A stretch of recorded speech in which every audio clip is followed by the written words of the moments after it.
नमस्कार। आज हम बात करने वाले हैं एक बहुत ही दिलचस्प एक citizen led global peace proposal के बारे में। ये प्रस्ताव भेजा गया है यूनाइटेड नेशंस को और इसके सेंटर में है 24 अक्टूबर 2025 का एक बहुत ही खास दस्तावेज।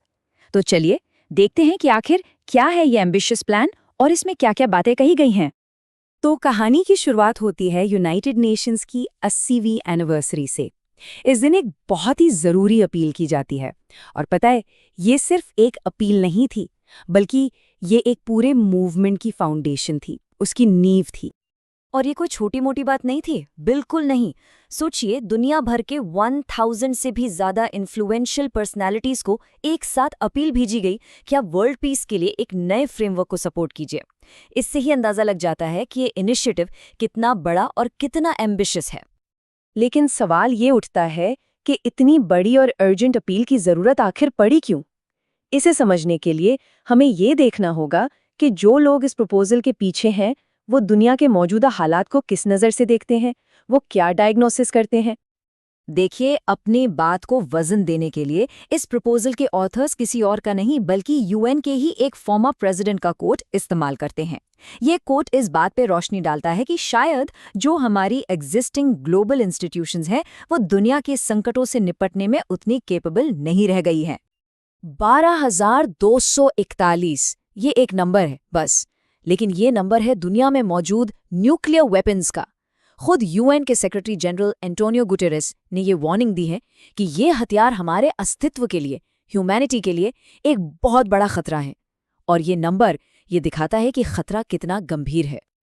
और ये प्रपोजल सिर्फ एक ही मुद्दे की बात नहीं कर रहा है, नहीं, इसमें बात हो रही है सुपर पावर्स के बीच बढ़ते तनाव की, थर्ड वर्ल्ड वॉर या न्यूक्लियर डिजास्टर की आशंका की, क्लाइमेट चेंज और एआई के अनकंट्रोल्ड डेवलपमेंट जैसे कई खतरों की। इन सारे क्राइसिस को देखते हुए प्रपोजल के समर्थक कहते हैं कि अब एक नए ग्लोबल अप्रोच की सख्त जरूरत है। तो इन सब खतरों के जवाब में ये इनिशिएटिव एक सल्यूशन पेश करता है। आइए इस यूबीयूएमडी विजन के जो मेन कंपोनेंट्स हैं उनको जरा समझते हैं। तो ये पूरा फ्रेमवर्क ये 3 पिलर्स पर टिका है। पहला, यूबी यानी यूनिवर्सल ब्रदरहुड, जिसका मतलब है कि सारी दुनिया एक परिवार है। दूसरा, यूडी यानी यूनिवर्सल डिसआर्मामेंट, मतलब एक ऐसी दुनिया जहां कोई हथियार ना हो। और इन दोनों को जोड़ने वाली जो कड़ी है वो है यूएम, यूनाइटेड मास्टर्स। तो यहाँ पर लॉजिक ये है कि ये तीनों हिस्से एक दूसरे पर डिपेंड करते हैं। प्रपोजल कहता है कि भाईचारे और निरस्त्रीकरण के गोल्स तब तक हासिल नहीं हो सकते जब तक बीच में ये यूनाइटेड मास्टर्स वाला एलिमेंट न हो। तो ये एक तरह का 3 स्टेप अप्रोच है। और सही बताएं तो यही इस प्रपोजल का सबसे यूनिक आइडिया है। ये जो यूनाइटेड मास्टर्स है ये कोई पॉलिटिकल बॉडी नहीं होगी, नहीं, बल्कि ये एक स्पिरिचुअल और ह्यूमैनिटेरियन बॉडी होगी जो यूनाइटेड नेशंस के साथ मिलकर काम करेगी, उस एक तरह से मॉरल और स्पिरिचुअल गाइडेंस देगी। और ये सिर्फ एक हवाई बात नहीं है, इसका पूरा एक डिटेल्ड स्ट्रक्चर भी प्रपोज किया गया है। यूएन प्रेयर काउंसिल से लेकर यूनिवर्सल कोर्ट ऑफ जस्टिस और यूनिवर्सल बॉर्डर रेजोल्यूशन फोर्स तक ये जो 9 अंग बताए गए हैं, इनसे पता चलता है कि यूनाइटेड मास्टर्स के रोल को कितना कॉम्प्रिहेंसिव सोचा गया है।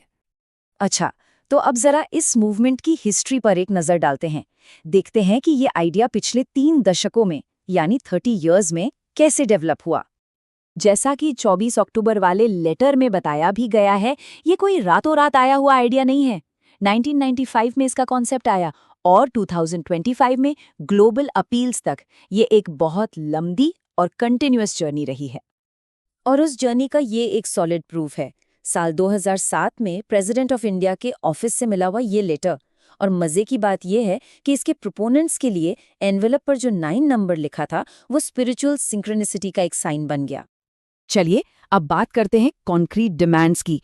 आखिर ये इनिशिएटिव नेशनल और इंटरनेशनल लीडर्स से मांग क्या रहा है? तो इनकी स्ट्रैटेजी आप कह सकते हैं 2 प्रोंग्ड है। एक तरफ है 3D अपील, जो इंडिया के प्राइम मिनिस्टर से नेशनल लेवल पर एक्शन लेने के लिए कहती है। इसमें 3 स्पेसिफिक डिमांड्स हैं। और दूसरी तरफ है 9D यूनिवर्सल अपील, जो यूनाइटेड नेशंस और दुनिया के सारे देशों से ग्लोबल लेवल पर कदम उठाने की मांग करती है, जिसमें 9 डिमांड्स हैं। और ये सिर्फ डिमांड्स नहीं है, बल्कि एक पूरा डिटेल्ड टाइम बाउंड प्लान भी है। 24 अक्टूबर के लेटर में एक 9 साल का रोड मैप प्रपोज किया गया है। इसका गोल है 2034 तक WMD यानी वेपन्स ऑफ मास डिस्ट्रक्शन को पूरी तरह से खत्म करना, और हर फेज के लिए क्लियर टारगेट सेट किए गए हैं। तो आखिर में ये प्रपोजल हमें गवर्नेंस के फ्यूचर के बारे में सोचने पर मजबूर करता है। और यही सवाल इस पूरी बातचीत का सार है। जरा सोचिए, आज की दुनिया जो इतनी कॉम्प्लेक्स होती जा रही है, उसमें इस तरह के एम्बिशियस सिटीजन लेड प्रपोजल्स की क्या भूमिका है? भले ही ये प्रपोजल एक्सेप्ट हो या ना हो, लेकिन ये हमें ये सोचने पर तो मजबूर करता ही है कि जब एस्टैब्लिश्ड सिस्टम्स फेल होते दिखते हैं, तो क्या आम नागरिकों के ऐसे बोल्ड आइडियाज ग्लोबल पीस की कॉन्वर्सेशन को एक नई डायरेक्शन दे सकते हैं? ये एक बड़ा सवाल है।